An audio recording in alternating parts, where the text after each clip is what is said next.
கோவையில் உள்ள தமிழ்நாடு வேளாண்மை பல்கலைக்கழகத்தின் முன்னாள் துணைவேந்தரும் வேளாண்மை துறையில் பல்வேறு ஆராய்ச்சிகளை மேற்கொண்டுள்ள முனைவர் கே. ராமசாமி அவர்களுக்கு அறிவியல் பிரிவில் பத்மஸ்ரீ விருது அறிவிக்கப்பட்டுள்ளது.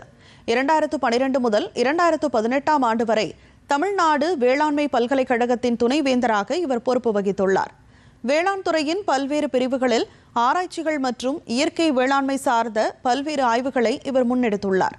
இயற்கை வேளாண்மையில் அறிவியல் ரீதியான தீர்வுகளுக்காக தான் தொடர்ந்து ஈடுபடுவதற்கு இந்த விருது பெரும் ஊக்கமளிக்கும் என்று அவர் தெரிவித்தார். வேளாண்மை துறையில் 1970 பணியாற்றி வருகிறேன். அரசு பணியிலும் தனியார் நிலையங்களிலும் ஓய்வு பெற்ற பின்னும் தொடர்ச்சியாக இந்த வேளாண் சார்ந்த ஆராய்ச்சிகளையும் அந்த கிடைத்த ஆராய்ச்சியின் மூலம் கிடைத்த வெற்றிகளை விவசாயிகளுக்கு கொண்டு போய் சேர்ப்பதிலும் தொடர்ச்சியாக செயல்பட்டு வருகிறோம். எங்களுடைய முதல் வெற்றி பயோகேஸ். பெரியார் மாவட்டத்துக்கு முதல் அகில இந்திய பரிசையும் பெற்றுக் கொடுத்தது 1980. இப்போ கரும்பு எடுத்துக்கிறோங்க. கரும்பு என்ன பண்ணுறாங்க, சாறு பிடிக்கிறாங்க, அதில் எந்த கெமிக்கலும் போடுறதில்ல. அதுலேருந்து வரக்கூடிய தண்ணியிலேருந்து சர்க்கரை எடுத்ததுக்கப்புறம் அந்த எந்த பயிர் உறிஞ்சிச்சோ அந்த சத்து தான் இருக்குது. அதனால் நாங்கள் ஆராய்ச்சி பண்ணி இதை திரும்ப நிலத்தில் பண்ணலாம், ஆனால் நேராக பயன்படுத்தக்கூடாது.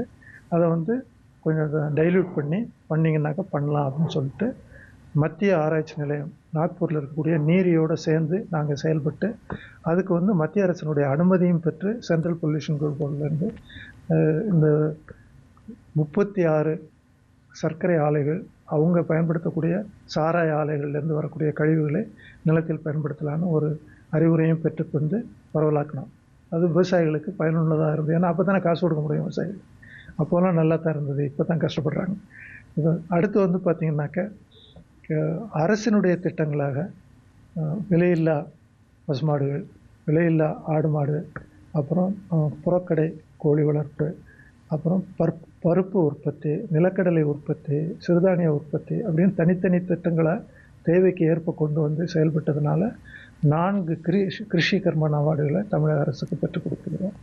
அதுக்கு எங்கள் விவசாய ஆராய்ச்சியாளர்கள், ஆசிரியர் பெருமக்கள், மாணவர்கள் இணைந்து செயல்பட்டதுனால தான் எங்களுடைய ஆராய்ச்சியை நேரடியாக விவசாய தொழில்களில் கொண்டு போய் மாணவர்கள் மூலமாக செயல்படுத்தி காட்டியதால் தான் வறட்சி நிவாரணம் பெற்றும் அதிகமாக எந்த நிலையிலும் தேவைக்கு ஏற்ப செயல்பட்டு வந்திருக்கிறோம். அதாவது வாழ்க்கையில் தெரிஞ்சவங்களும் தெரியாதவங்களும் தட்டி கொடுக்கறதுனால தான் சார் ஒரு பெரிய மகிழ்ச்சி வருது. அந்த வகையில் இந்த அறிவிப்பு எங்களுக்கு ஒரு தட்டி கொடுக்குறதா தான் நான் நினைக்கிறேன். இது விவசாயிகளுக்கு உழைக்கிறதுக்கு இது ஒரு மாபெரும் சப்போர்ட்.